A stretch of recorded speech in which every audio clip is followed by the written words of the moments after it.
Hi. Good morning. Good morning. A lot of energy this morning. I like that. So welcome to our, I don't know what number is this, lady, but it's probably maybe the 7th. Oh, perfect number.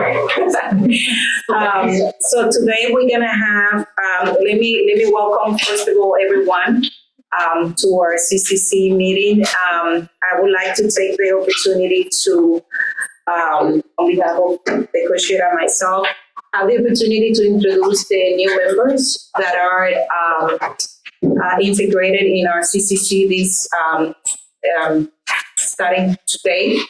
Is the first one, so I would like to have, I believe there's 3 new ones, and we're putting the faces together, but I will start with Dr. John Adekoya, and then we can move on to the next 2 minutes. No, just introduce yourself. My name is John Adekoya. I'm the pastor of Fountain of Life Spirit Church and the president of Fountain Community in Richmond, where we reach out to the public with the necessary things that the community needs. Like we run a food pantry, we run a health care, and we do events every time. Give away toys for Christmas, but then I teach people on the way of God.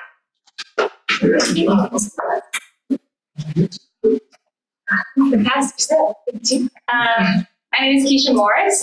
Happy to be here. Thank you for inviting me to be a part of the mission. I am from Common Cause. We are a grassroots advocacy organization that works primarily on democracy reform. So we focus a lot on census and redistricting and voting rights, money and politics reforms. My specific job at Common Cause is to lead and guide our census work. We have about 25 chapters across the country, and about 5 of our states are on statewide complete definitions. So, and many of our state EPs are also and local commissions as well. So I help them in their work. Happy to be here. My name is Amy Mason. I pastor a church, Allen African Methodist Episcopal Church, AME. Church down on the Eastern Shore. I'm also a co-director for Bridge Maryland, which is a organization that deals with injustices for our community in Baltimore City and in Maryland. We deal with transportation, education, housing, and criminal justice. Our thrust is to get policy changed in Annapolis so that people can live their lives more whole and without fear. So I thank you for the invitation to come. I am the AME Church is a connectional church, so we have 20 districts all across the country, all across the world, should I say. And so I'm believing, and if I was talking to Lauren, I'm asking God, okay, so, and so I believe that because of the connection, AME connection, and with the other churches, that we'll be able to get this thing out to the face. Thank you. Welcome. Let's do really quick an introduction for the rest of the members, and we'll start with the one that came by.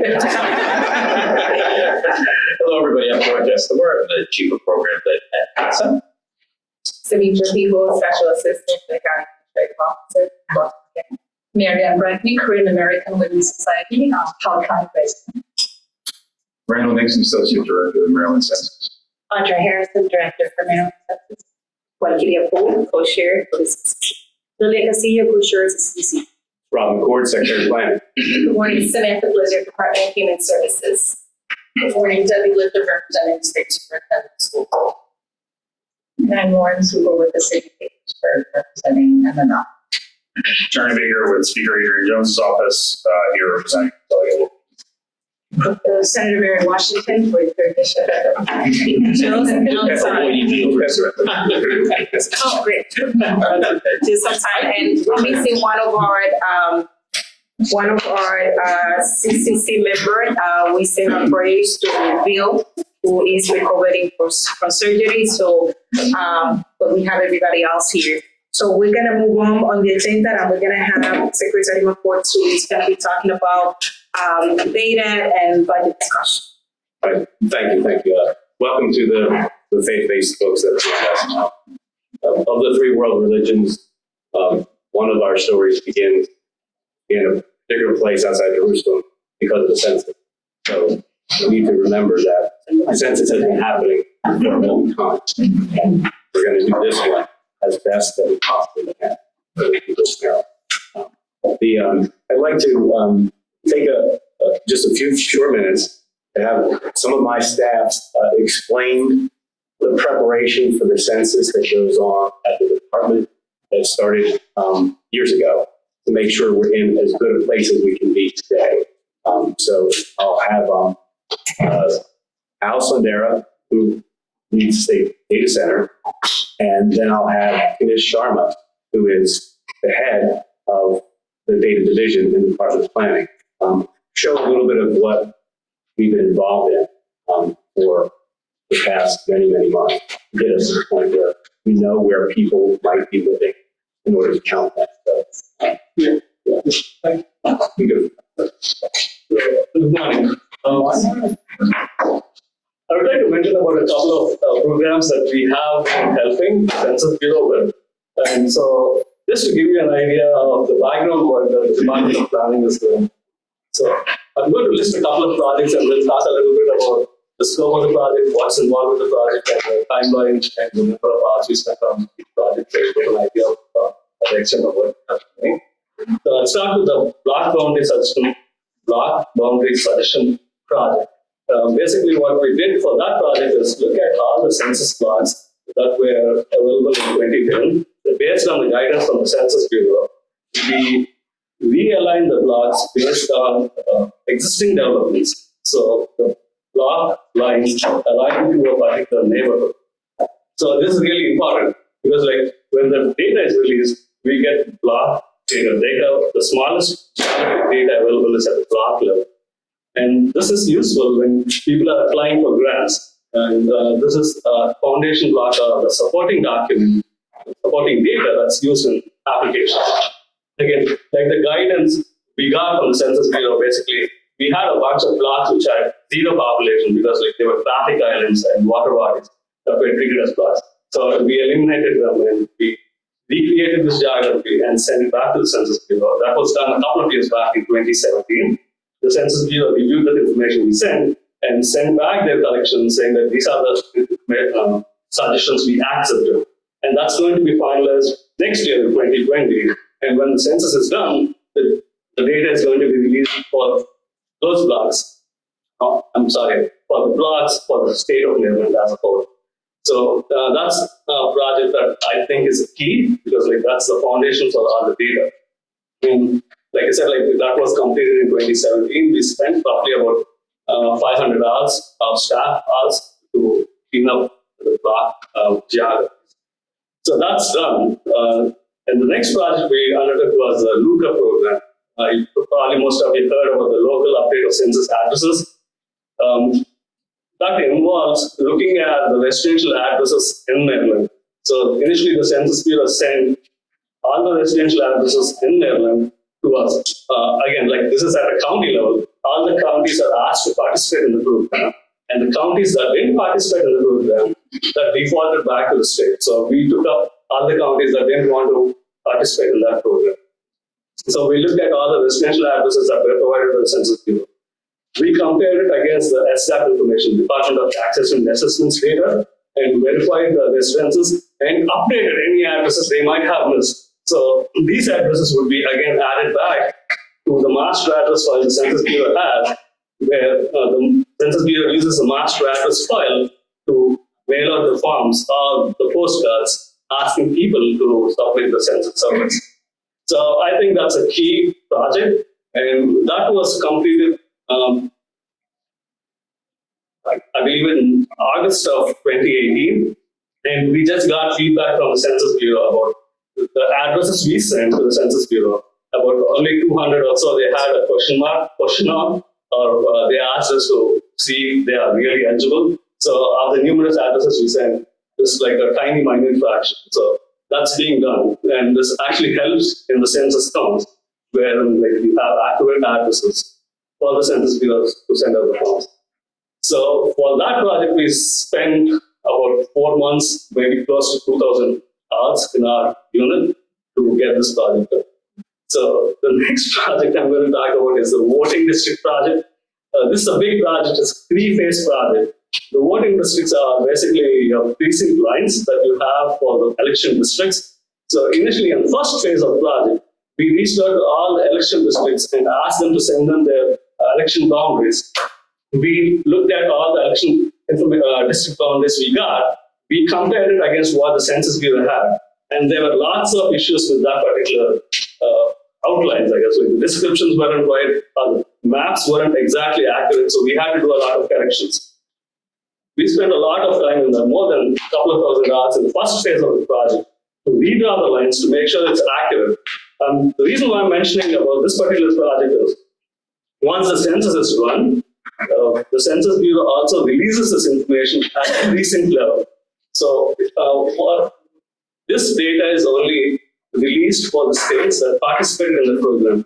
Maryland, we volunteered and we participated in the program. Some states did not. So when the data is released for the 2020 census, when the redistricting gets started, the starting data wouldn't be available for each election district. So I think this is the key. So the first phase, we looked at all the election district boundaries. We reviewed them, sent our changes to the Census Bureau. The Census Bureau then incorporated these changes and sent it back to us in the phase 2 of this project. When we received that information, we shared it with all the election districts in the state and asked them to verify them again. Because does it match your election district? And then we got feedback from all the counties and we sent it back to the Census Bureau.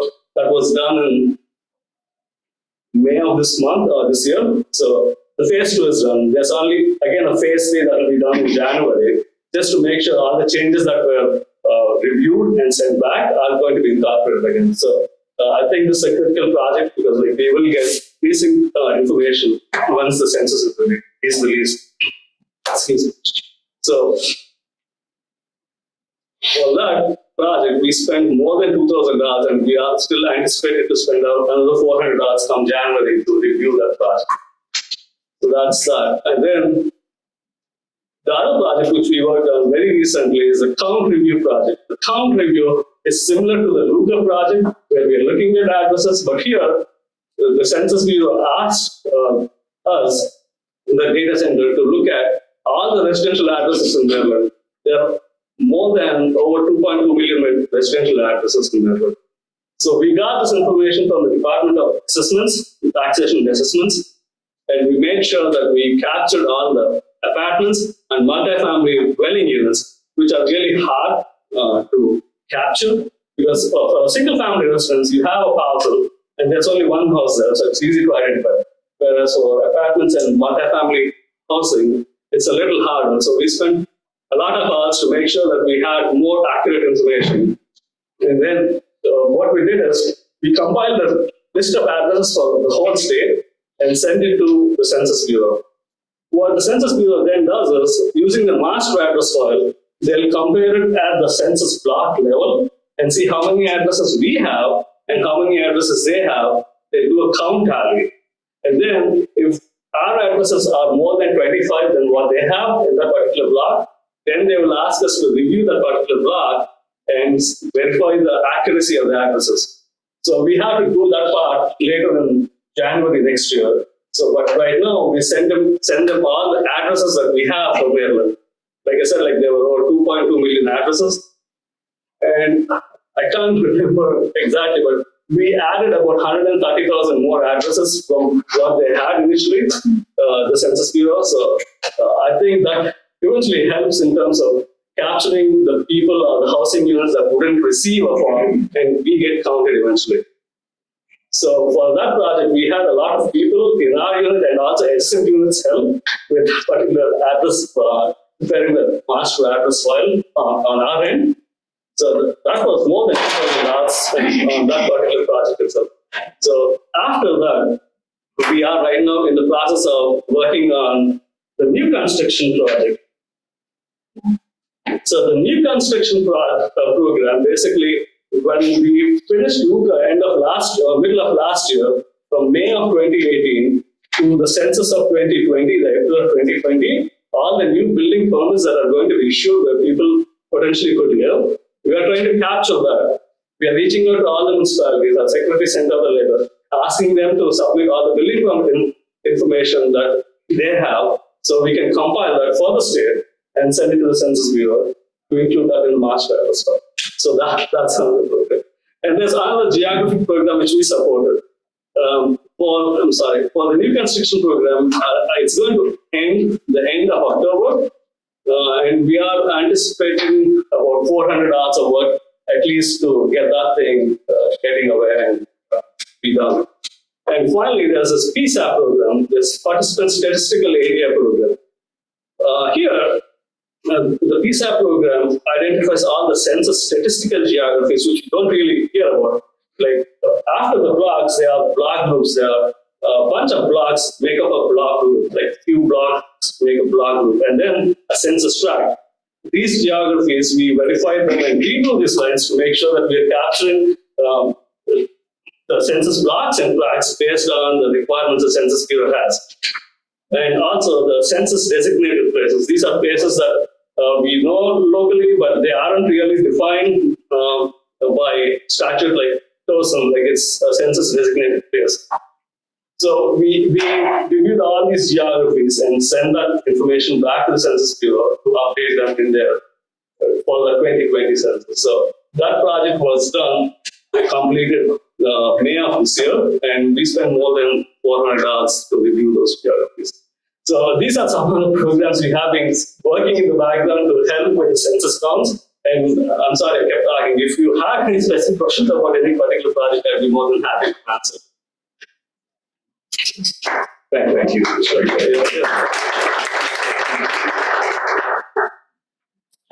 Hi, good morning. Good morning, everyone. Thank you so much for those detailed report. As a demographer, I love that type of detail. And it sounds like we're ready that Maryland, and again, I want to thank the Secretary that Maryland is ready once we start our counting, perhaps have it allocated properly. So I just wanted a question about, you said 400 for each of those phases of the project. Was that 400,000 for each of those? No, I mean 400 I just wanted to. hours. Oh, 400 hours of work. Sorry. That's why I was just wondering what you were reporting. So that was just. No, the staff hours that we and our unit spend to get that work done. I see. Okay, so. And I want to add one little thing, if I may. Since I'm a member of the state data center, I interact with all the 50 other states, the state data centers, and I want to let you guys know, like, we are one of the leading states in terms of getting ready for census. Some of the states didn't participate in some of these programs, and that means they wouldn't have this data available for them when the census is released or not accurate enough. Some of them are not mandatory, some of them are voluntary. So, but we took effort to participate in all of these. Yeah, and again, that's the side, I think we all are confident, comfortable that side of the enumeration, our ability to manage the data, to use that to make good decisions, to use that in redistricting and all of our other. So I know the component that I think a lot of us are interested in is the public outreach component of it. Is your division, and I'm sorry, I missed your. So I'm in the Maryland State Data Center. Right. So does the data center, is that engaged in any kind of public education about participation in the census, ensuring a complete count? What's been your specific role in the complete count effort? I guess that's good. The data center is the support center for every function, including that. And so do you know how many people we anticipate should be enumerated in the 2020? That was a question that this committee had last, so that we have a goal. So based on your projections in the 2010 census, and then of course, I know there's a decennial one around 2015. I don't know if it was a community survey. I'm sure you participated in that. We made adjustments, mid-decade adjustments on our population. So what do we anticipate our residents eligible to be counted, all residents eligible to be counted in 2020? I'm going to talk about a particular program that captures all the population. So the Census Bureau has this program called the Population estimates program. Right. So what they do is like they keep track of the population every year. So beginning of from the last census that was done in 2010, we all would probably agree that's the most comprehensive way of looking at the numbers, and we think it's accurate at 2010, whatever the numbers we had. So starting that as a base, what they do is like they look at what are the components that have an impact on the population change. So what components impact the population change? Basically, there are three components. The one are the births that happen after the particular point of time we're looking at from 2010, and the deaths that happen. So you add the births, subtract the deaths each year based on administrative records. The Department of Health provides our vital statistics for the births and deaths each year. And then the missing component is the migration, people coming in and moving out. So that information is tracked based off of the IRS tax returns every person are required to file. That captures the domestic migration. That's people leaving Maryland to probably live in other states, or people leaving other states to move into Maryland. So that captures the domestic migration. For international migration, people that are coming from abroad, that's captured through the American Community Survey.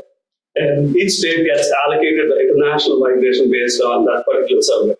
So you add the births, subtract the deaths, and add the migration components, the international and domestic, and you would have a 2011 population. So they have been doing that each year. In 2018, they release that number each year. In 2018, we are around 6,040,000 population, roughly around that. So we have an idea of what we will be, but based off of that, again, like these are estimates, not accurate. Understood. So we have a number to at least begin with. So that's is what I'm trying to get. our estimate that the Maryland estimate with all those qualifiers, Right. that the Maryland population, should we really count everyone, estimate, Right. should be about 6.5 Right. or 6.04. 6.04, 6.1. Right. So let's be ambitious. So yeah, 6.1 we have a target million number. people. We have an idea on because last time when the census was done, I can't remember the exact number. It's a little less than 6 million. So Yeah, that's 5%. right. So that's our goal. So our goal, if we're going to do a complete count, is to work towards counting 6.1 million there. Roughly, right. Right, that's the goal. Okay. So now we'll figure out. I guess I'm wondering how do we back into that? How do we build that? That's nice. Again, just a quick question. Same as there was a senator. Thank you so much for the information. I think that's super helpful. I was struck a little bit by the 130,000 addresses that you identified that the census didn't. It seems to me that could be over 500,000 people really when you count it up. So I'm wondering what was, where did that data come from? How did you identify 130? Is that? So it's, yeah, I'm going to, it would be a big issue, 130,000 houses were missed, but it's more of the identifying the house at the right location. The Census Bureau might have had it tagged in a different block because they didn't really geocode that particular address being at a particular point. So we used the assessments information, access and assessments information, and made sure we geocoded the exact location accurately, so it's captured within one block that we believe that the residence is not the other way around. So that's where I think we are adding more value. Like if you don't have the correct address, the form might go somewhere and it won't get written back. So George, I mean, a simple, when I was trying to understand this months and months ago, say how many main streets are there, how many broad streets are there, how many Elm streets are there in all these communities, and whether it's North Main or South Main, did you have that designation? And so if it's South Main, then it's in a different census block. But if it's actually a North Main address, it should be over here. So it's not that the address came out of nowhere, it's not in the right place. Right. So making sure everybody's in their right place. Or it could also be 2 more units built on North Main Street that were not picked up last time. So it's a combination, but if you just think of every town you've ever been in, Do they have a main street? Do they have a broad street or Broadway? Do they have an Elm Street? I forget what the most popular name of the street is, but Market Street, right? That kind of thing. So that making sure they're in the right place. So it's a cleanup job of tremendous proportions to make sure that our data aligns with their data. And also one other thing I want to add, like also if there's an address 1000 East-West Highway or somewhere, it might just be like in the census address list, it might be just one address, but that might be an apartment complex. There are like 200 units or so. So we make sure that the 200 units are mentioned as with each apartment individually identified from 1 to 200.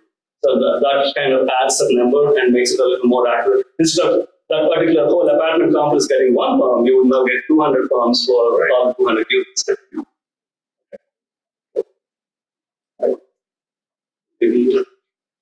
Thank you, Al. Yeah, sure. Thank you. Hey, thanks, Al. Hello, everyone. My name is Ganesh Sharma. I'm the Director for Planning Data and Research for the Maryland Department of Planning. And over at Planning, we are developing certain tools to actually help with the complete count. And as Senator Washington asked about the complete count, we all know that people's response can be impacted by different factors. And the tool that we built actually hopes to assist the local communities and jurisdictions identify some of the factors that are happening within their areas to actually be able to target the specific areas where the response is actually, we think, going to be lower. So before I get into that, I would like to show you something that the Census Bureau has built. This tool is called the Response Outreach Area Mapper, or ROAM. And if you do a Google search, this is what will come up. This is for the entire nation, and I am going to zoom in on Maryland.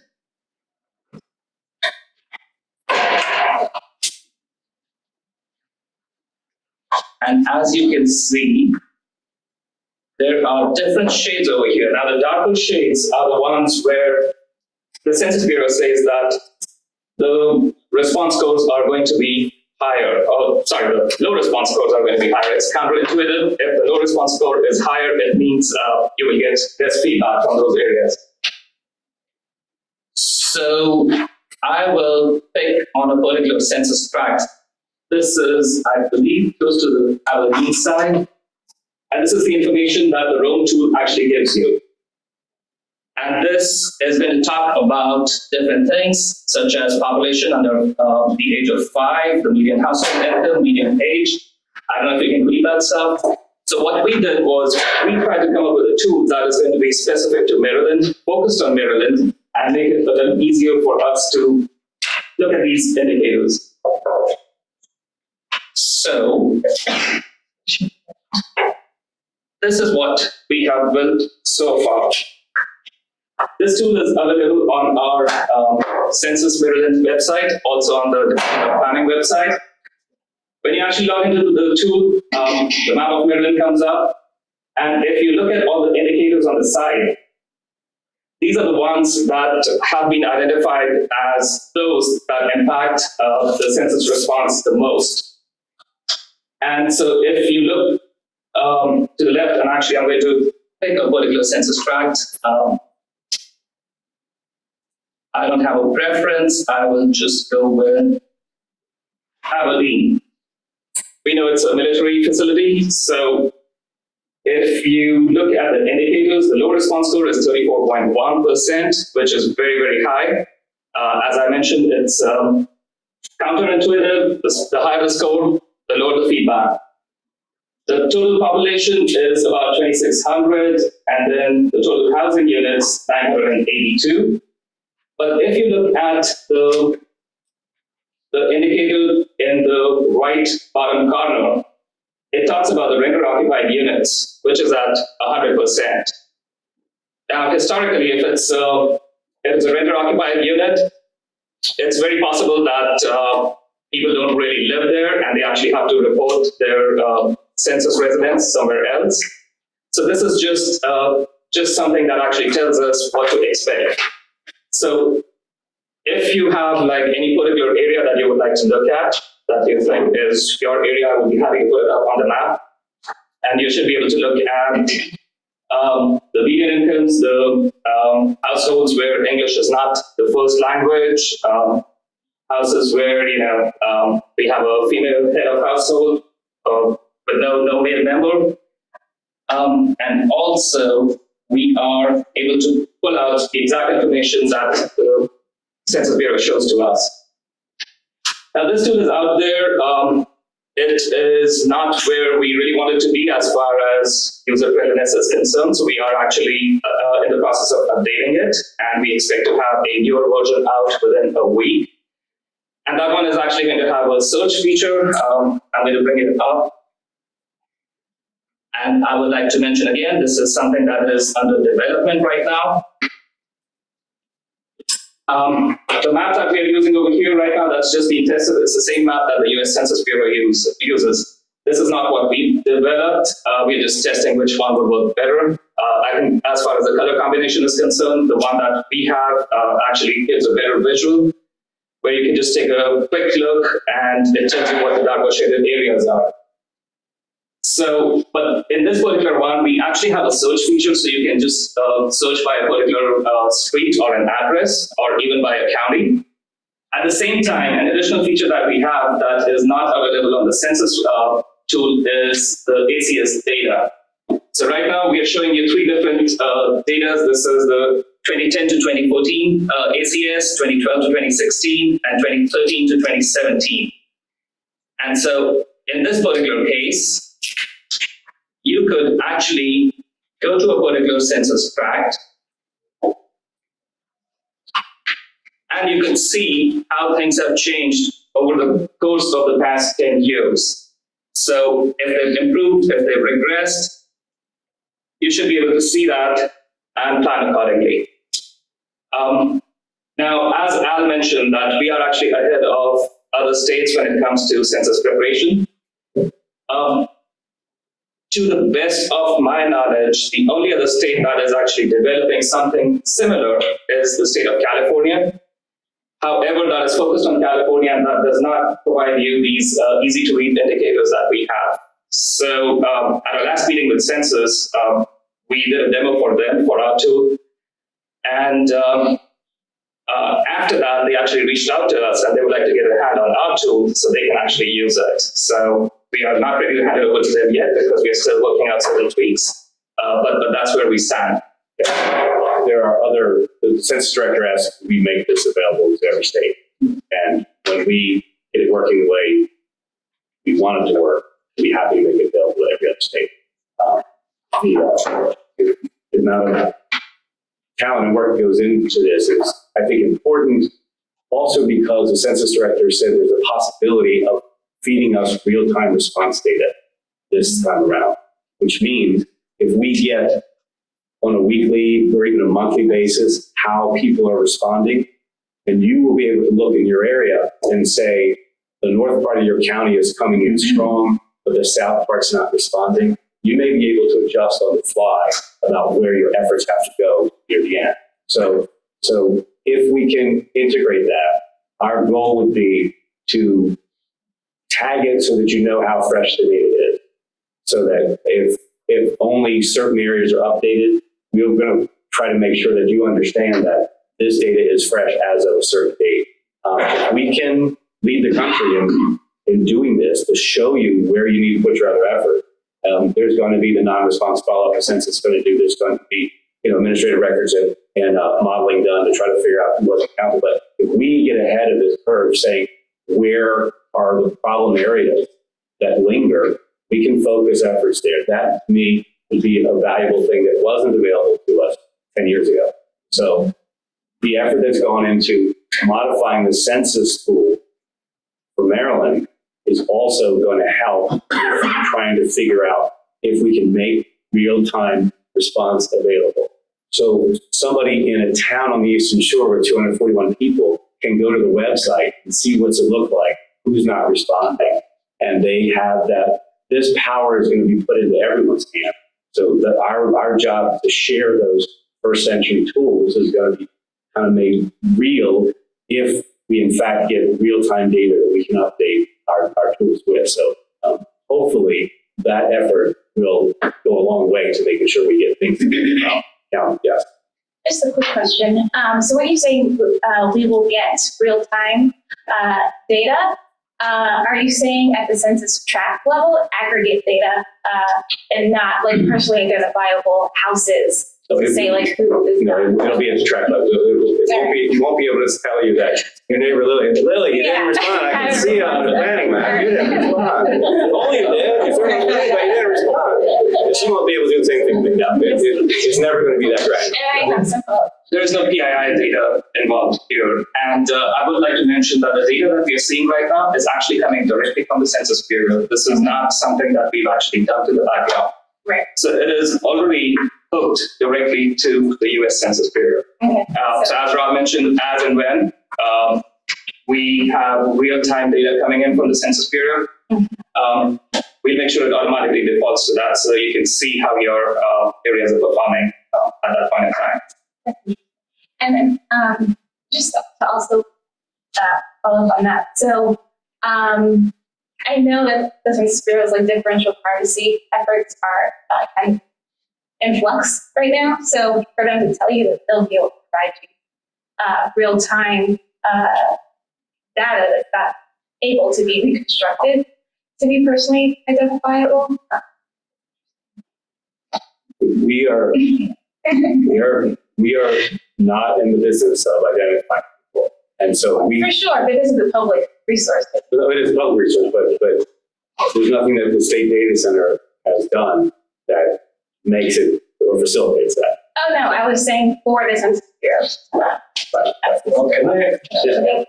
So, coming from the 2020 census, the differential privacy is a real key thing. Like they don't want people, anybody to be identified based on the data that's being displayed on the map or data that's going to be released at the block level. But as far as you're concerned about the response rates, the tracts are bigger geography, roughly around 6,000 also households in a particular tract. What they do is like they have an idea based on the master address list. They have how many residential units are in this particular tract. And then based on responses they get, they convert it into a person. How many of if we had 100 addresses in this tract, 80 forms we got back, so 80% has responded. So they'll only show the 20% non-response rate for each tract on a weekly basis or a daily basis. So that way you know, oh, this particular tract is lagging behind you. So it's a track level, not block level. Not block level, right? So only at the tract level. Thank you. Thanks. I have a question.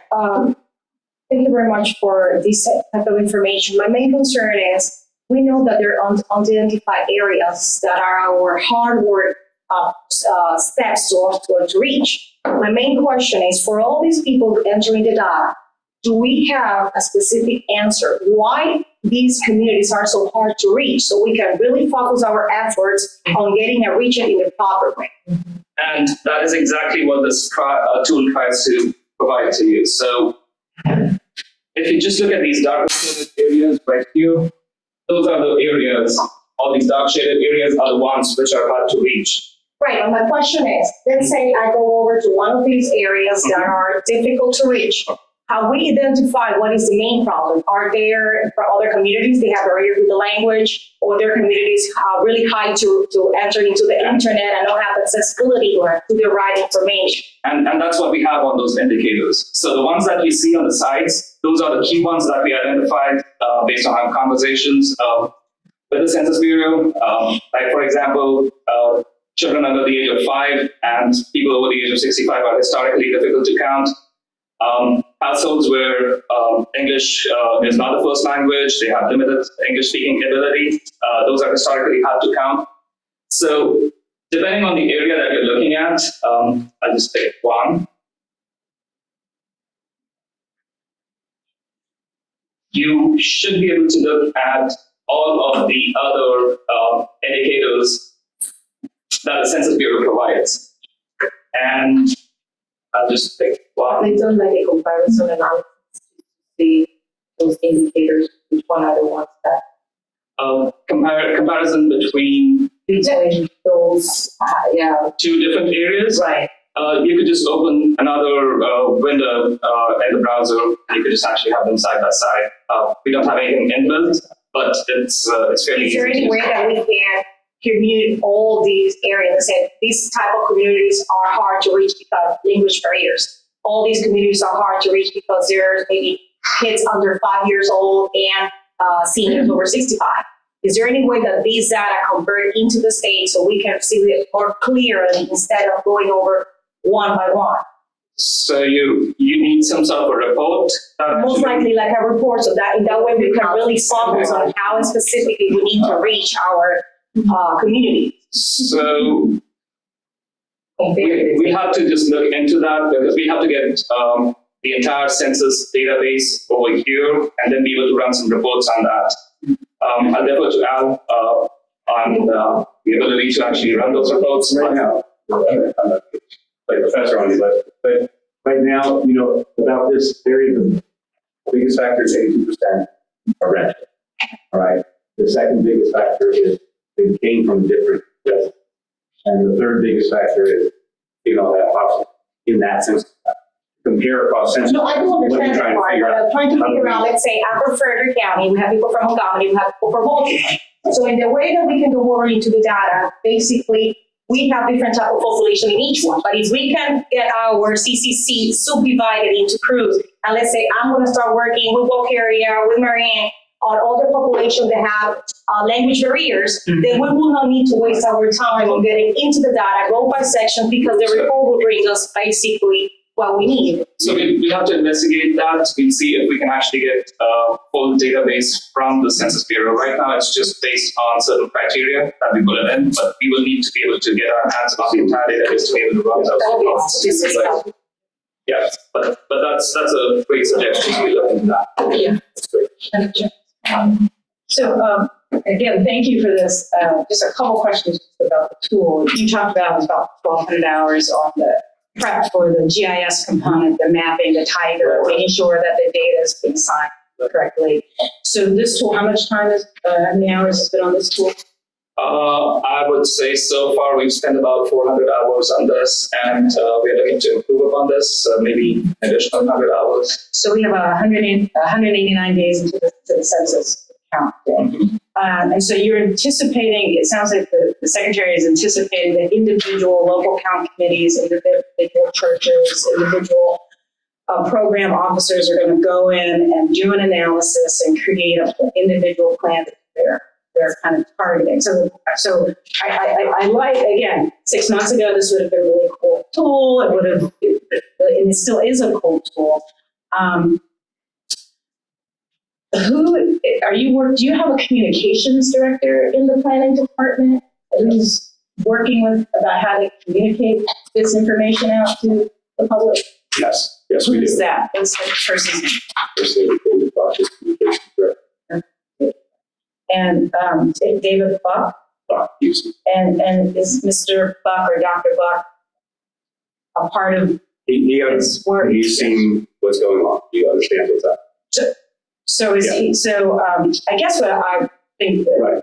as the complete count committee, I think one of the things that we were asking about is for this tool, wouldn't it be really helpful if the planning department or the complete count committee, as the chair, one of the co-chairs just recommended, produce these reports and send it out maybe to our partners who are our grantees, send it out to, because again, we're asking people who are probably spending more time than we're really compensating them for, who don't have the expertise to do the analysis, no offense, to actually spend time away doing analysis that they could be in the streets and in their churches and in their mosques, in their synagogues, or the grocery store counting people. So I know that part of the plan that this committee and the chairwoman have asked for is precisely these type of tools, great. But then how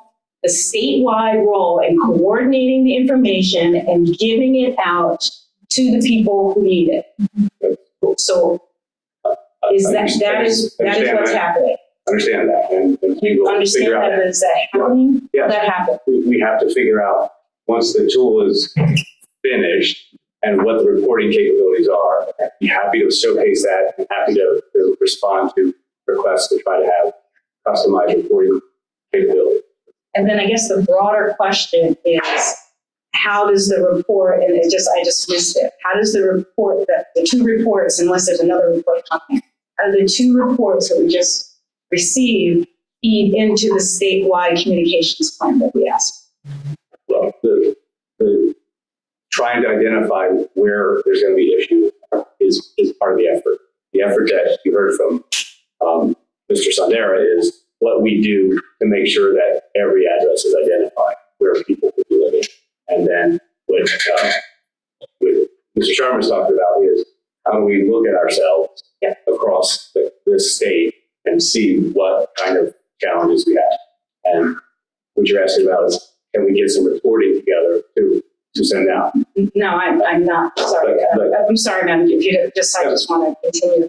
What I'm asking is what we've been asking for. And again, we know it's not easy, and we know, this, but we've done this. We did it in 2000. We had it was coordinated by the Secretary of State. There was a massive, entire infrastructure. There was a complete count committee, but the complete count committee also had its own separate kind of dedicated task in it.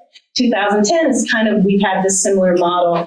The governor kicked it off, actually about 10 years ago, in October, kicked off the campaign. There was a plan. It was regional. There was a press conference with the other executives. And there was, so there's this model of working with the network of locals, but there's also a state plan, a state communication plan to coordinate the activities. And so that's what I thought we were going to talk about this meeting, and the components of that plan, and what support this committee or what support you need, and how we're going to use the 1.2 million and how maybe the other money has been used to implement a statewide coordinated plan. So is there anyone speaking to that? That's part of the agenda. So we're just giving an overview of what, the technology is been doing, but yes, that's definitely happening. Great. So I'll wrap this up quickly. Like I said, this particular version is under development. Also, along with this, under development is the mobile version. So we hope to have that out quickly. And then, folks that are going in the field should be able to actually pull it up on a smart device like a smartphone or a tablet, and be able to get to the areas that they need to.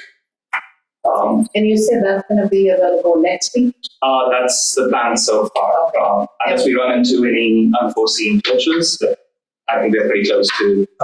And so we can go to the Department of Planning, get this information on her. So you can go to the Department of Planning website, and there's a link for our tools. You can get it under there, or you can go to the census website. Mm-hmm. And I think on the very first page, it's on the maps page, as well as it's also available on the home page itself. It's actually, I think, right there is how much we cycle through, so you should be able to see it right there. This is the census Maryland website. Oh, wow. So when you go to the home page, there are little things that cycle through, and shows it right there too. Thank you. Because you forgot I'm trying to understand. So you think by our next meeting on October 8th, these will be completed so we can have a more understanding if we're able to get reports or not? So my expectation is that the tool will be ready and online. For the reports, I think we need to have a little further conversation, because as we were talking, I'm thinking more about it. When I think about a paper report, and I think we need to have an offline conversation about this, you're going to be looking at a lot of information and a lot of addresses, and eventually you will go back to a map to target those areas. I think we need to talk it through a little bit, whether it makes sense or not. I just want to try to help, because this is something that we need to get really proactive is going on. I want to try to understand. We have it here. Is there any way that we can have some part of the staff? Because we have the data right now. The problem is converted into some type of software that gives us the result immediately that we want. But manually, basically, we can do it right now because you got the result, you got the statistics. Having the statistics is just easy to go over, get the numbers, get the county, get the state, get the numbers, and subdivide it because you're basically your numbers here on the right. Do you mind if you go back to a minute? Okay, right now you have these statistics. Having the statistics here that give us what specifically we're looking for. If we can get somebody just to sit down and go area by area, the state of Maryland is really clear in the numbers that it's bringing us in highlight colors are our main concern, correct? So if those are the numbers that really can get our concern, those are the areas that we need really to focus on. If we need to focus in this area, we just need to get the result specifically what we need to get into our next meeting so we can be proactive and start working immediately. That's it. I don't know if the rest agree. Yeah, can I offer up something? I mean, Trump, and you guys are the monitor for the experts here, but I think what you're hearing is probably, I mean, we know what the risk factors are, right? I mean, I think those are very below poverty, recent food, LG under 5. I mean, it seems to me maybe it's not that difficult of a task to kind of create different reports where we have the top census tracts that have LE people, the top census tracts where we have recently moved people, and we can kind of, so that we have an idea, I'm sure when we get how to target the efforts out there. And we'll certainly investigate that. Like I said, it's a great suggestion. We look into that. We look into how easy or difficult it is for us to pull this data from the Census Bureau.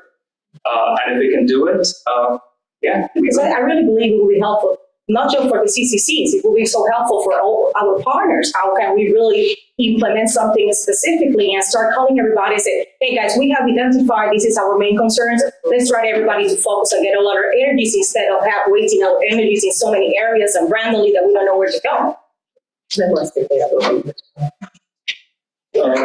Excuse me. Can I just speak from the government?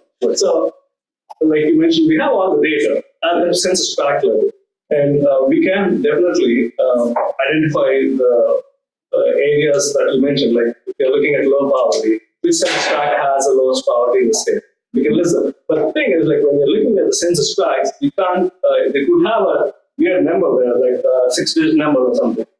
You would need to, again, look at a map to identify where the particular census tract is. Putting the data in a report and handing it to you would be a fairly easier task on our end, because we are just sorting these variables in ascending or descending order, and we're generating tabular data and giving it.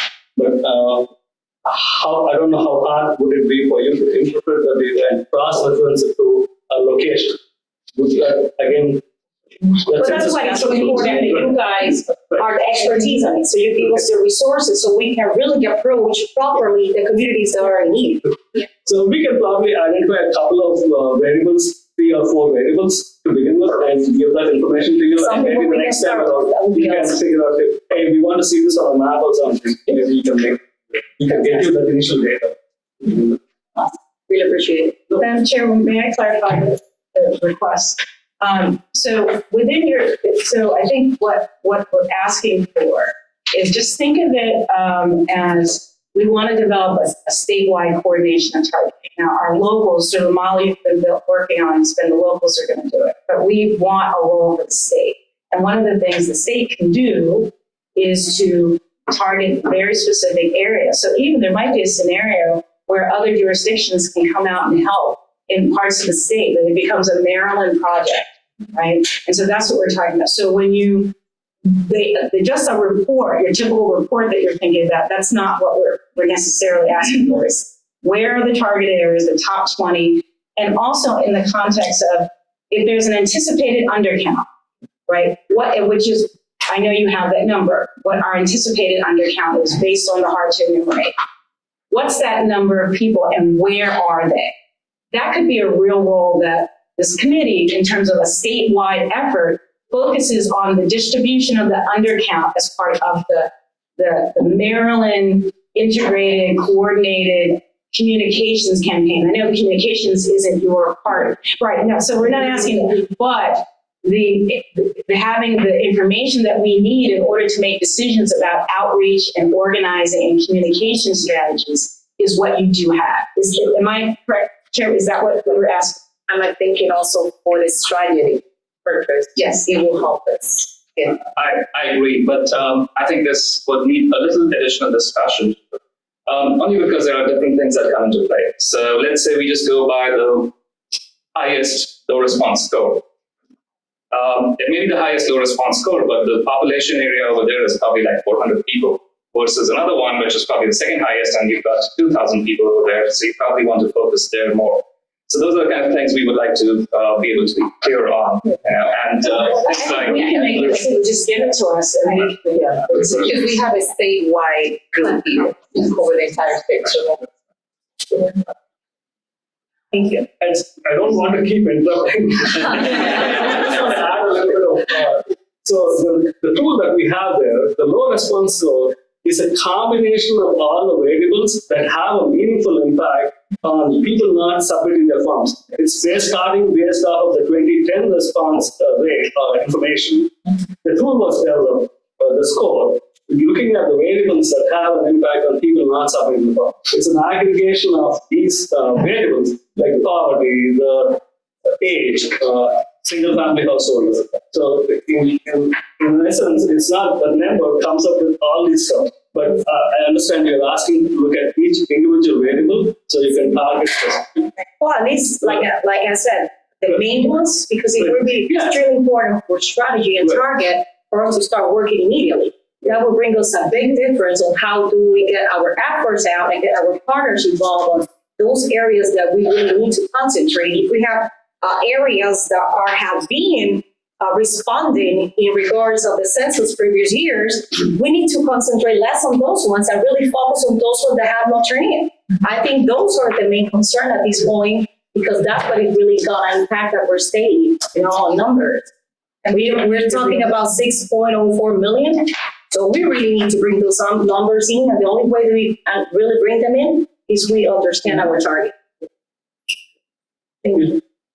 I think this is an excellent tool because we can also look at the reasonings of the high-low response score. And as you said, it's the combination of every variables. And so we can actually shape our message based on what was the reason for them not to respond. Yeah. So I think having some type of report, and we do have county CCC representation, so they can actually shape their own strategy or objective. I have a few just really quick questions about the tool. The first is, in your next iteration of this, will it include access to broadband? I think to be Yeah. it's whatever the census data bureau provides us with. Everything's in there. So That would be a good. we only display the key variables that have a meaningful impact on people not turning in the forms. Broadband availability is also one of the variables. We probably didn't display it, but like there will be a pop-up menu that we are creating. As soon as you click on a track, it will show you at least 25 different variables that have an impact on people not sending the forms. And in the background, there are about 400 variables, but some of them don't even add any value. It's just data there. Awesome. Well, it would just be good to have a.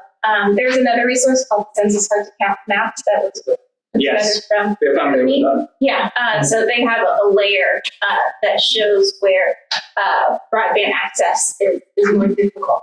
And then my second question is, will you be able to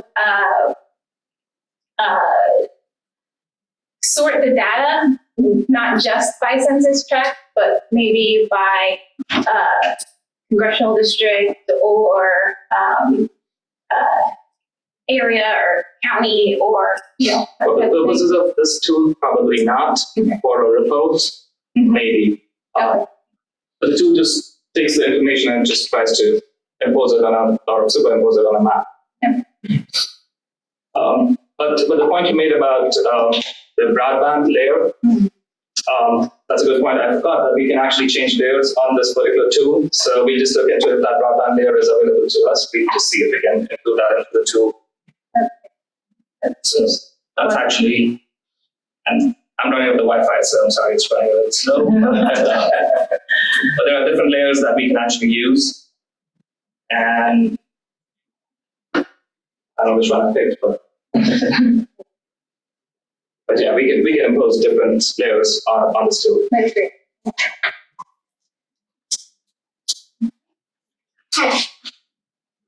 Any other questions?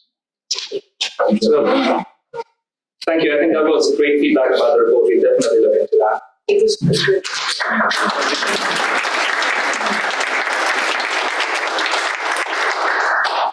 And it was quick state agency update. Randall, you have something? Yes, I do. And we have revamped the tool, the principal tool we've been using, which is an Excel spreadsheet. We've updated that to a more sophisticated device, and we've completed that. It is ready to go, and already some from the agencies have been using the Excel spreadsheet to begin to report in. We've implemented some of the suggestions that we made earlier, and we're ready to distribute the new tool and let the committee review it. So we are on track to begin distribution of the new tool. I do want to give a shout out to someone who's on our staff who has been mentioned before, and that's Maria Sophia, who's done a great deal of work on up-ramping the tool that we've been able to use. She's going to distribute that now, so my thanks out. Thank you. Maria, thank you very much for getting it into the kind of shape that makes it useless.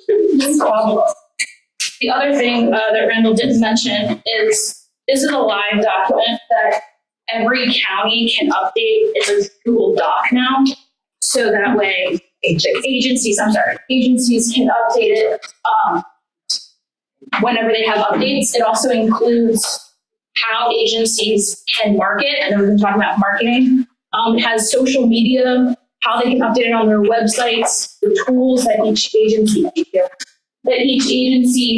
can provide, including all this use MDOT as an example, like bus wraps, things, advertising in buses, and just different ways how agencies can provide us marketing already before we even branch out in other ways. So it's specific to each agency.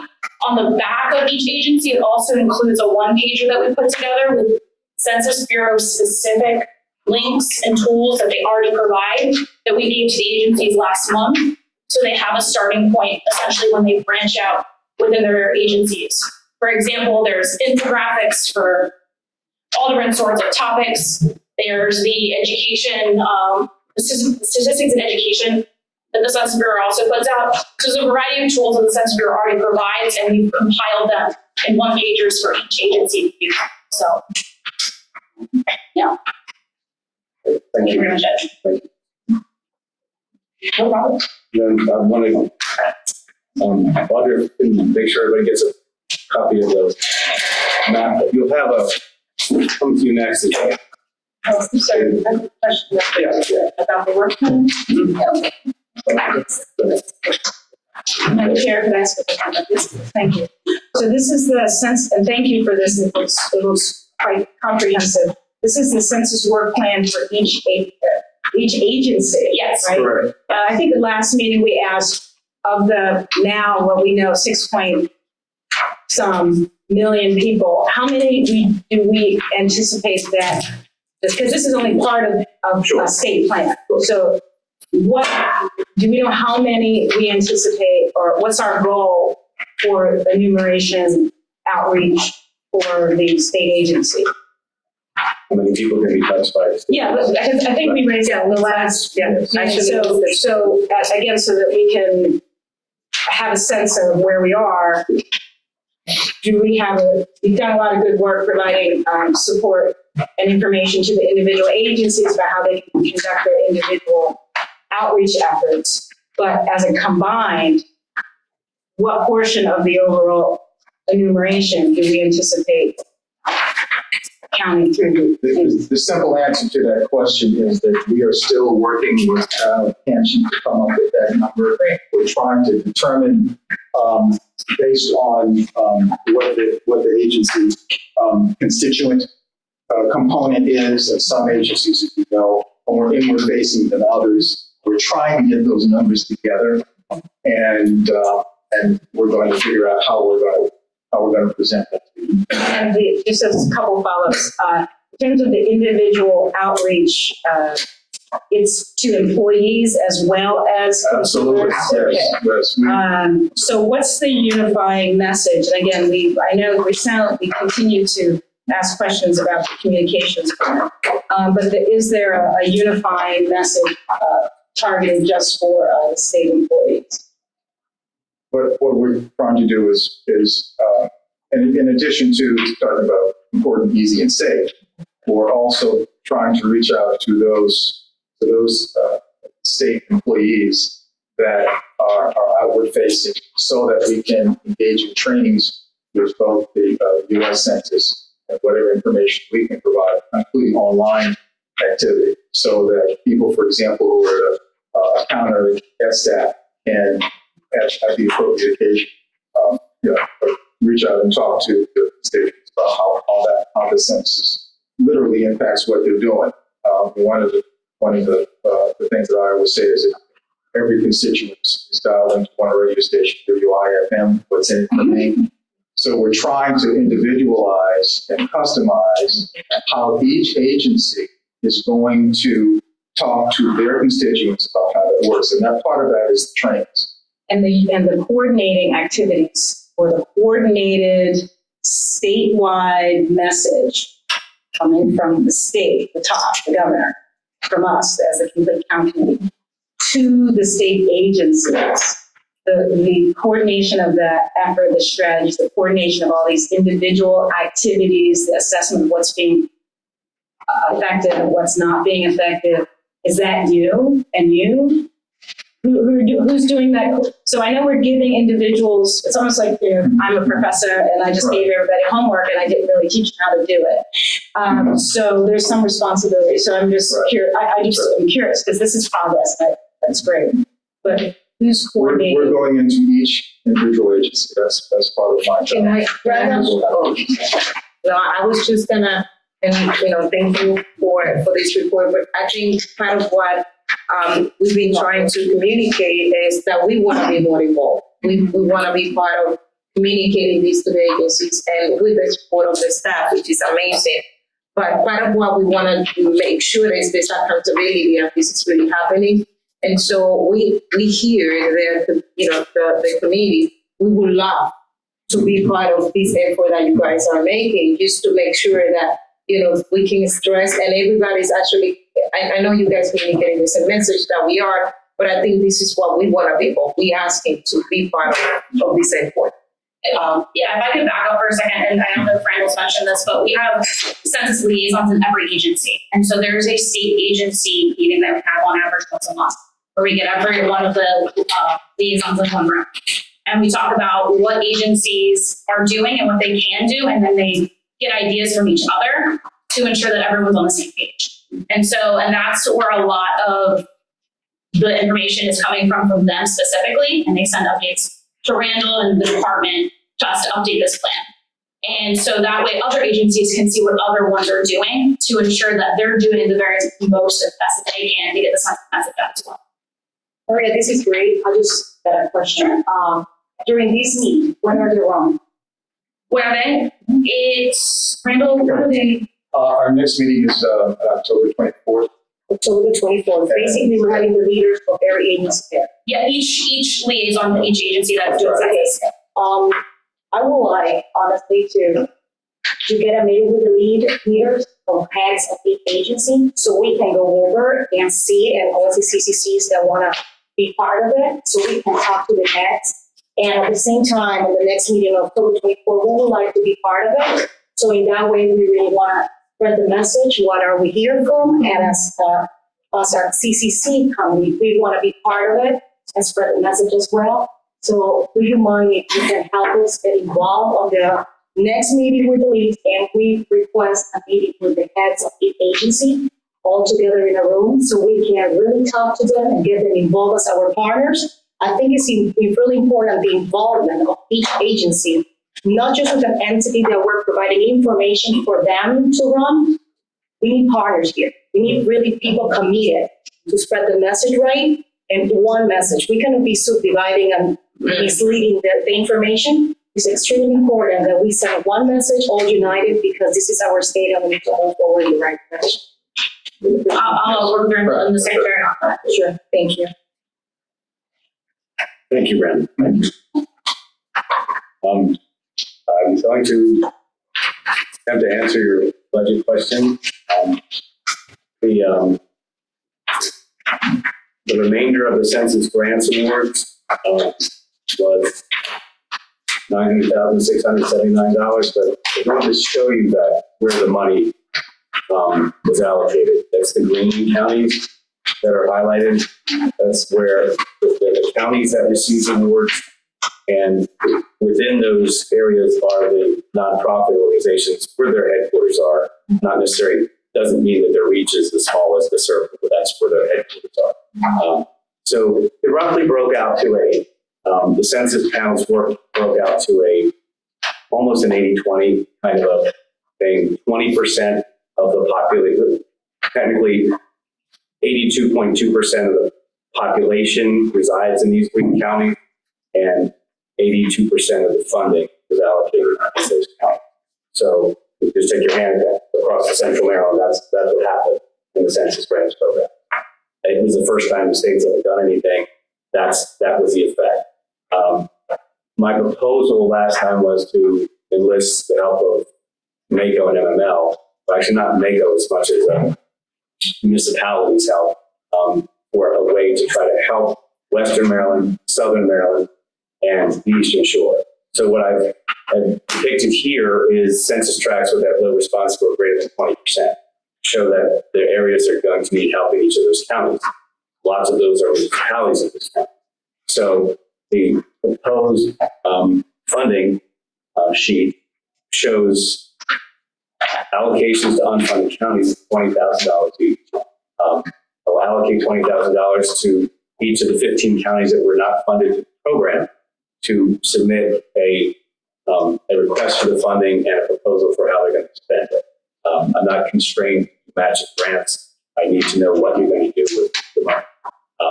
There's also a proposal from the Maryland Municipal League that followed the proposal that I received last time about how to do 2 tiers worth of municipalities.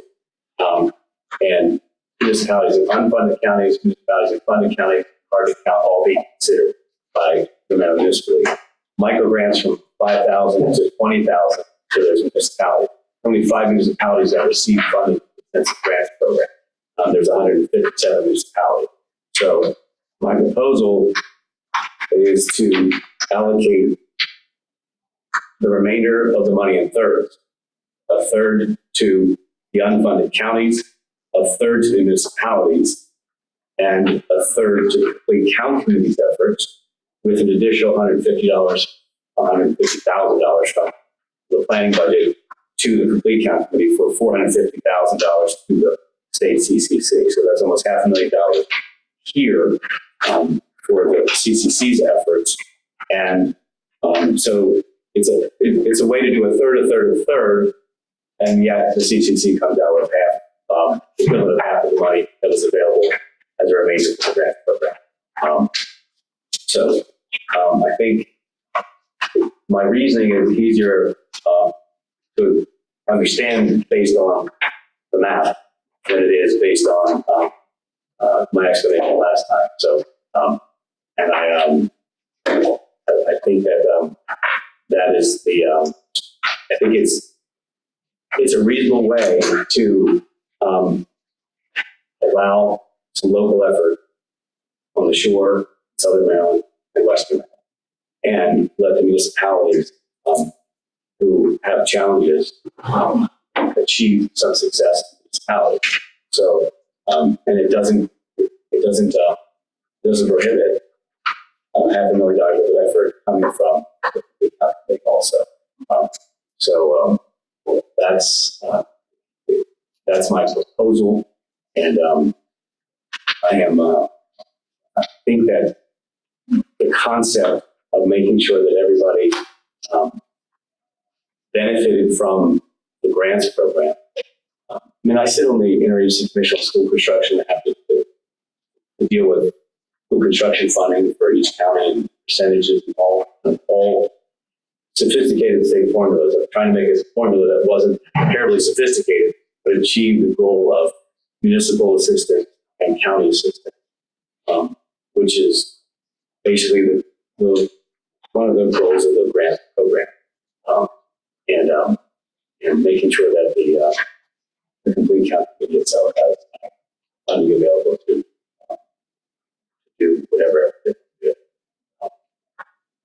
And if anybody doesn't understand the concept or the I just have a question. Yeah. So I think the buckets are, I just want to ask about the formula. Okay. This is how many, just remind me, how much the grants went out in this first round? The grants. This represents how much? This represents 4.1, basically. 4.1. And so this is 82% of the population is represented by these counties who've already received money under the existing grant award. Yes, correct.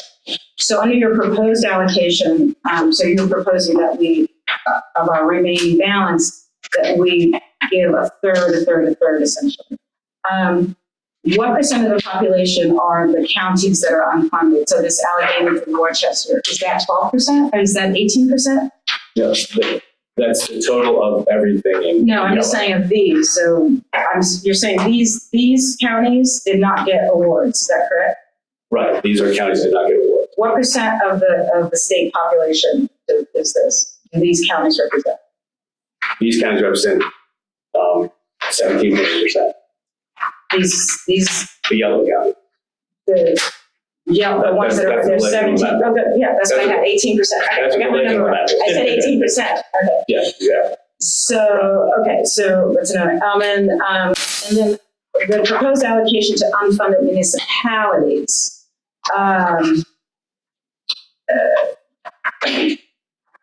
Does it, if municipalities have already gotten money, are they eligible for this again or not? No, it's Right. So it's just, just to clarify. Did not otherwise receive funding. Is it the idea that the unfunded county money is to help the local complete count committees for these unfunded counties? Is that the money's going to the local complete count committee? It will go to the county as it seems, as it deems fit. I'm not specifying it has to go to the county in that county. So who would be eligible and what's the process? Well, a county government would apply, and then I would evaluate. You know, if they say they wanted to do only tattoos, 4 million tattoos, I would say no. But it's going to like a local government entity. Yes, local government. It's not a nonprofit with Not nonprofit. Okay, No. just and so so then another third is to go to municipalities, regardless of population size. Just no. is there some Lauren was instrumental in trying to set up a program for that. Only if they were below the 65% response rate threshold for some. So, and again, I don't think, I can't speak fully on behalf of MML, but I don't think they would prohibit any applicant if they had a compelling need, because some things are different this time around than they were in 2010 as it relates to certain hard to count communities. So I think that it's not a hard and fast rule, but that was just a way to sort of prioritize a limited amount of funding while still representing all 157 municipalities. So the census outreach coordinator. So it's nice to get the proposal. This is the complete proposal. That's from. Okay. So so there's a census outreach coordinator that's proposed being hired That's what MML is proposed by whom? by MML. They'd be an employee of MML. Or a contractor. Yeah, right. So I know, I know that we've identified a desire to have a coordinated outreach strategy, et cetera. I would just think that, if there was money for coordinators, even in this effort, that those efforts should still be under the complete count committee and it should be under your office. I don't really see us subcontracting out employees, so that's the question there. And so then the MML is proposing that we subsidize their outreach efforts to the tune, it looks like, what is that? Like 100,000-ish?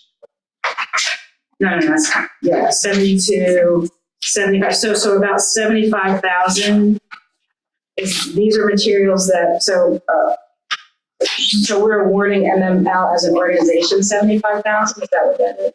So that would be more for some of the larger size communities, like let's say Salisbury or Frostburg, where they could theoretically accept the micro grant as it's outlined here.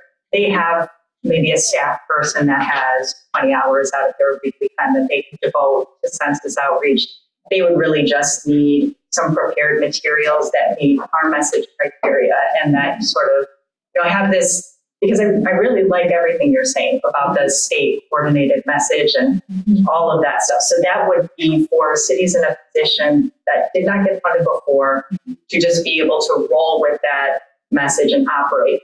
But then we were thinking about many of the communities that are under 65%, are much, much smaller, would not have the staff available to do that on their own.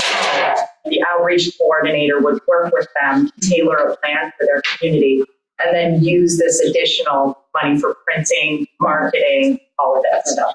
So just Madam Chair, I would, so if I'm reading this proposal right, of the 300,000 that's to go to municipalities, only 185,000 would be given in direct grants to those municipalities. MML would be charging a $15,000 5% overhead. We would be subsidizing this effort, and again, we just need to be transparent about it if we choose to do it. We would be subsidizing, frankly, giving a grant to one organization, I think that exceeds a lot of what we've given other organizations, so to about $100,000. So, so I do think that, if we were wanting to give grants, I would just, I just think we should look at that allocation, and if there's $100,000, $128,000, the bulk of that 300,000 should go to the municipalities, if that's what we're arguing.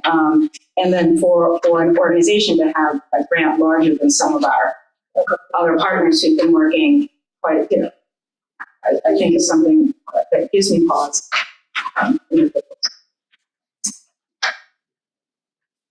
Okay, so that's a clarifying question. The last time around, can you say how much money went to nonprofit organizations specifically?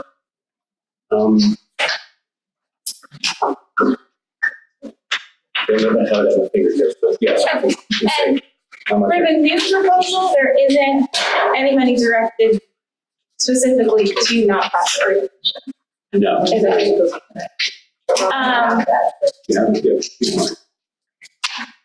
I would only caution that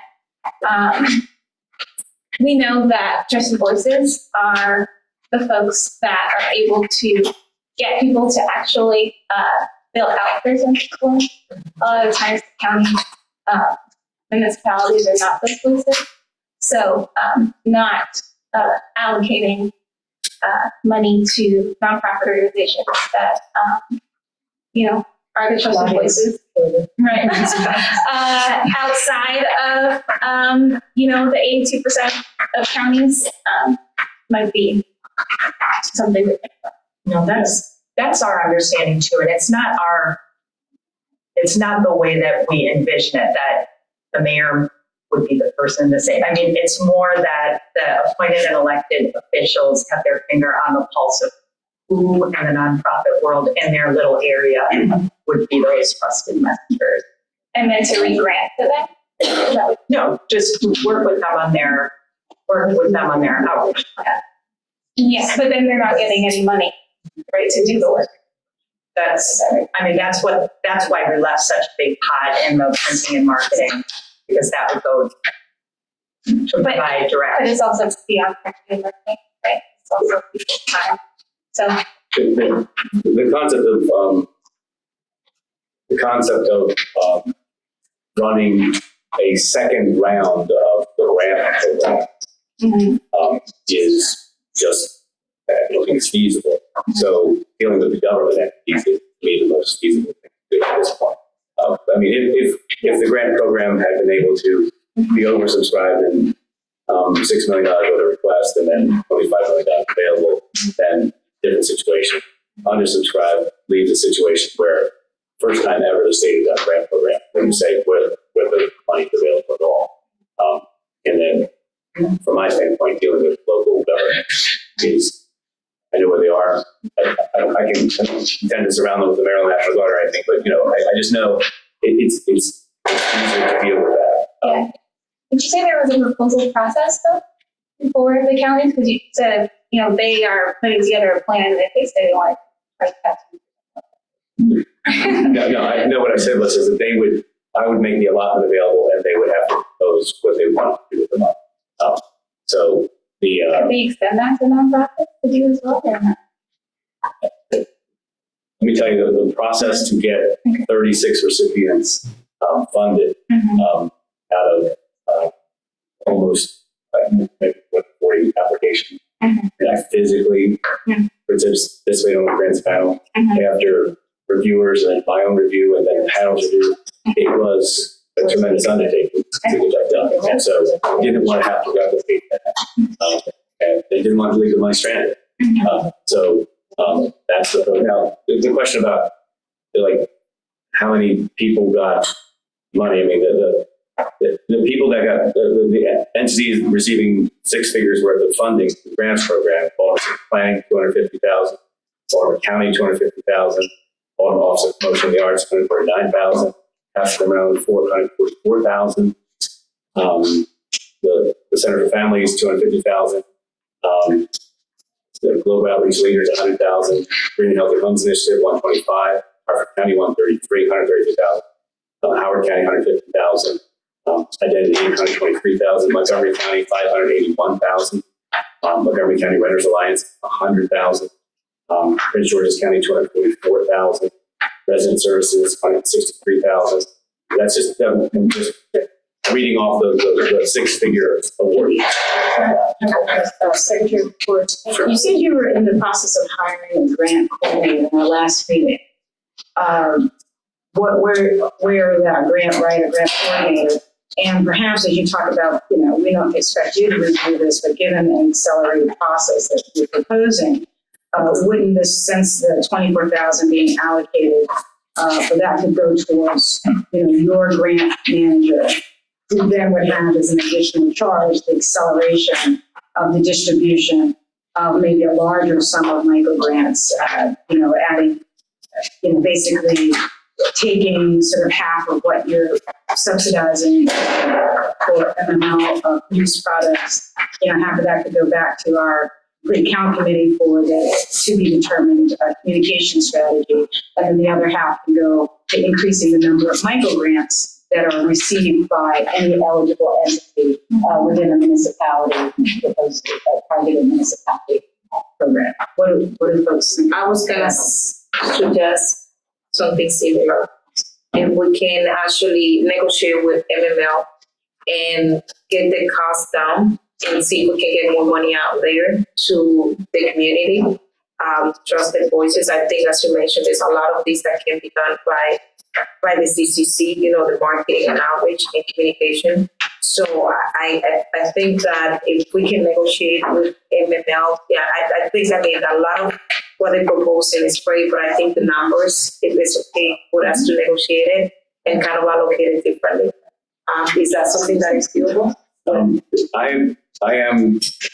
I would be more favorable to making sure at least $200,000 was allocated. That's the $15,000 administrative fee, basically, that I would plan to have that rolled back into the $200,000.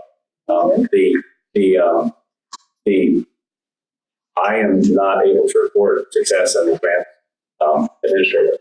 I am, the grant should be administered by MHT's current staff, and that's a tremendous stretch for them upstairs. So I don't have somebody that's just fresh on board that I could assign to that. It was a good question. So could you think about it, maybe if you increase the compensation and do a little, like if you take that 24,000 and roll it into your existing, you have a group of people that are working already. We have these folks, we have a complete count committee, roll that in there, and they are charged with administrating that. That justifies the elimination of the, and if MML wants to apply for a grant to be a partner, possibly, but I do think it's problematic for, in this process, I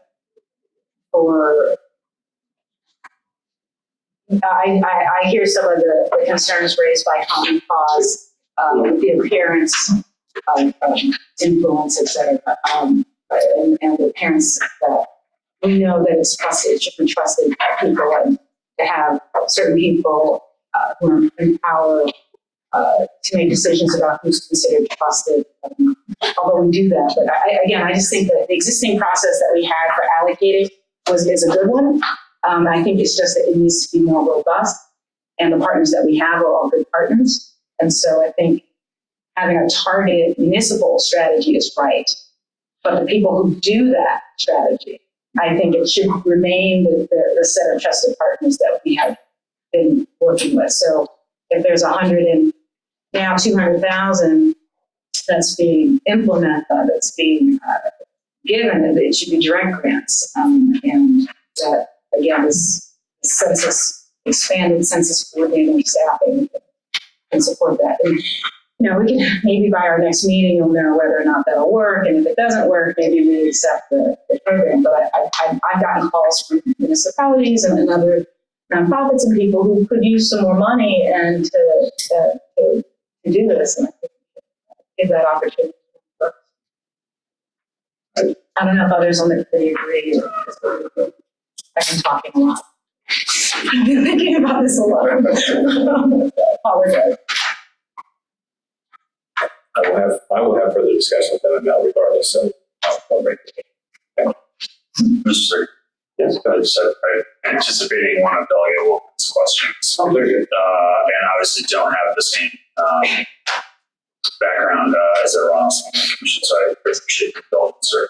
I think probably a question for Lauren. So chart A is really, so it's the under 65% response rate, really just pretty much within the counties that represent sort of 18%, right? For the most part, yes. For the most part, okay. And then the chart B, the second priority set. And she's going to ask me like why Montgomery, Frederick, Prince George's, why the municipalities within those jurisdictions are excluded, and it was just because they were well funded by the state initially. So well funded by the state through the county, county grants. Yes. To the state, yeah. And again, no one is excluded, so it was just sort of a way to think about how to distribute a small amount of resources amongst 157 municipalities. Okay. So does that mean like Rockville could apply and maybe get a grant, or does it mean but they would be behind sort of the, Taunton Towns? Right. Exactly. Okay. The municipalities that receive grants: City College Park, City Greenbelt, City of Sea Pleasant, and Town Park.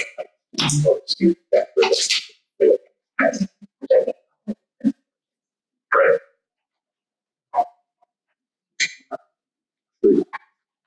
And I realize we're getting close to the meeting, but we did have a lot of discussion last time we met about the CCC funded allocation. So So I was wondering if you can, Secretary, let us know how, I realized last time we asked you to kind of look into some of the contractors that we can possibly we can partner with to expedite some marketing contracts with. Wondering if you have some information on that. I don't have any timely update for you because I'm still working through to try to figure out what is included, what's not. It's a scope of work issue for the contractors already on board.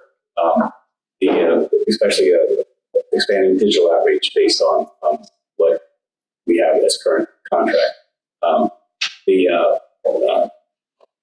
Looking at and received copies of contracts other agencies with Maryland Public Television and be able to report back to you whether that looks viable for us. The Maryland, DC, Virginia Broadcast Association does a non-commercial sustaining announcements. They're like PSA, but they're different because they're a broadcast association. They have them across the country. They must make available unsold time under this program. So the time is between 6 a.m. and 12 midnight. So they make available unsold time. A PSA could get run at 2 in the morning or 4 in the morning. 6 a.m. 12 be unsold time. The airtime is worth 4 to 5 times what you would actually pay for it if you had to pay for it straight out. So the unsold airtime is made available, and the National Guard in lots of states have actually used these non-commercial sustaining accounts. So looking into that also, what is the best way to leverage that? The DC, Maryland, DC, Virginia Broadcast Association represent almost every television and radio station that they're there. So I'm looking at that work for us. We discussed before the meeting started about the MTA offering some free ad space inside the buses. Bus wrap at about 10,000 for a bus wrap. It'd be great to see a bus wrap on a major commuter route in some of the major transit areas. Looking at MTA to see what we need to do to figure that out, and whether there's anything that's cheaper by doing more of them, or anything better by doing I want to see a route that makes sense, so we can be effective at that. We're also exploring a partnership with Mike at Maryland Institute College of Art for some graphics internship assistance, and say, can you have some students put together some for us, graphic design stuff. So I've had the finance guy talking to Mike and people about how we can have some assistance there. And, as we if I have something, I plan to have something for you by the next time we get together, to get, a really good handle on these are available to us, they're not available to us, and then as a committee, and then to say that, as we did here today, try to give you more of a total communications overview. My issue, same as issue here about how much money you have to spend. I don't have an idea what something's going to cost me. There's an existing state contract. Some of it are already covered. There's nothing covered. What is that going to cost me for my budget? My 1.4, as you noted, from my budget has to do with salaries, has to do with outreach, and has to do with advertising, things that I asked for in the budget. What that's going to actually cost me will depend on some other things falling in place first. If a strategy that's very effective made available to me through an existing state contract, that may be an attractive way to go for me in the department. And I'll be able to know how much I have to do on other things. But right now, I'm waiting through that, still waiting to try to explain the difficulty of that last time also. So, but I would be happy to have another piece of your meeting next time too. Yeah. Secretary McCourt, I just want to ask maybe because the Department of Planning does have a communication department, correct? Yes. What specifically they're working on the census and citizen advertising? Can we use them to help us brand this campaign, because I think it's extremely important that we use our resources. We're talking about the Department of Art and bringing some students. We don't have the time right now maybe to bring somebody without the knowledge. And I believe your staff are competent and at the same time have the knowledge for what are the possibilities that we sit down to them tomorrow and start working on it. I'm more than happy to go over, sit with them, write an idea and make it happen, because I think it's extremely important that is creating help. It's a Department of Planning as a CCC working together. And I think if your staff can come on board on creating and generating all these ideas, it will be more successful to have it in 2 weeks, because it's basically, we don't want to rebrand it. We have a beautiful message that you guys have created. I think this sells by himself.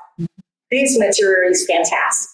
We just need 3 simple messages that I believe we all together can come with it on board. Let's keep it simple, but let's just start branding out. We have so many resources today with the media and free on Facebook, Twitter, link links. We need to activate that, and that everything is being programmed. We don't need to recreate them. On Facebook, we can create the whole campaign from now to next year.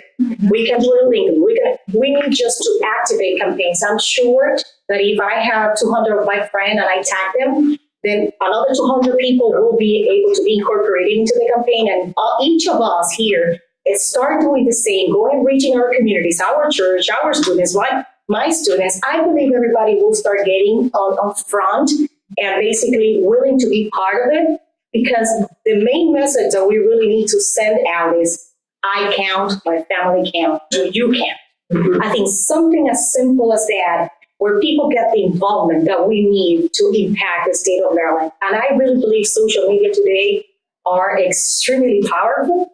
And in the time we're discussing about how we're going to allocate all these funds and what other support materials are we looking for, I really believe we can start with simple messages that we can start sending out today. Everybody changing our basic pictures on Facebook. Instead of, if you go to my Instagram and everything, you will see there 2020.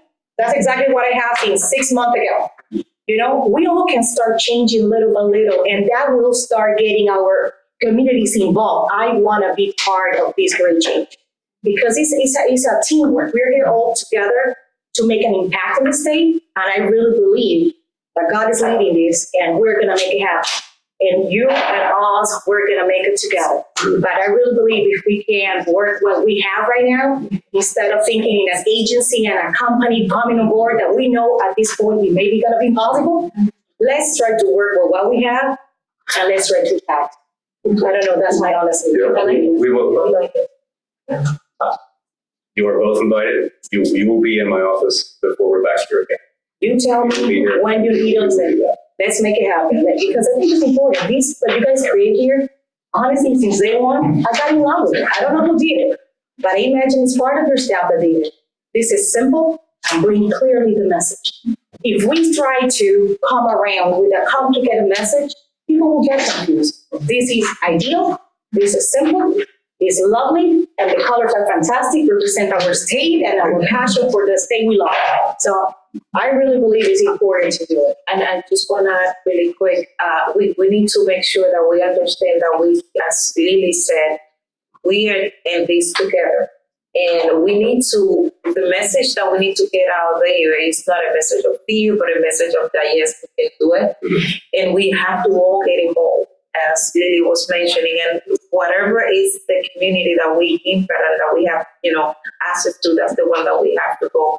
And of course, we mentioned that we need to do a marketing plan. We need also those who have the expertise to help us get even beyond what we can do.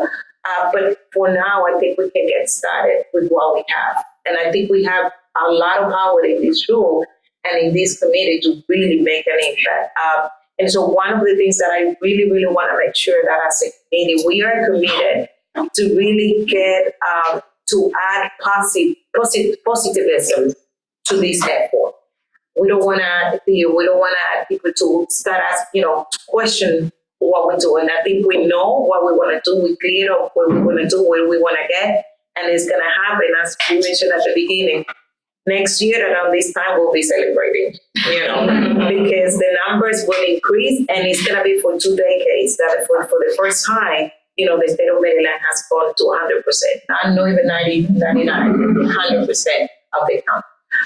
So I believe for the next meeting, which is coming up on October 8th, we're going to be focusing on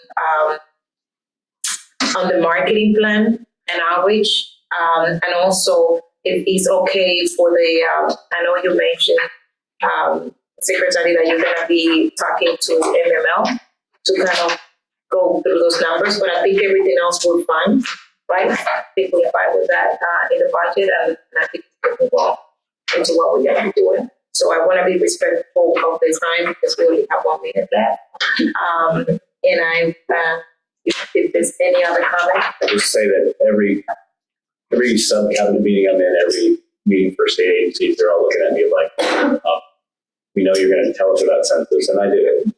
So at every agency level that I get together with people, the metaphor I use at the end of the meeting is always, we have a family portrait that we take once every 10 years, and it has to last for 10 years. So I need you in the picture. And that's the concept. I need you in the picture. So that you hear from me every time we have a state gathering of my comrades, the folks that I have to work with. So, the concept is very simple.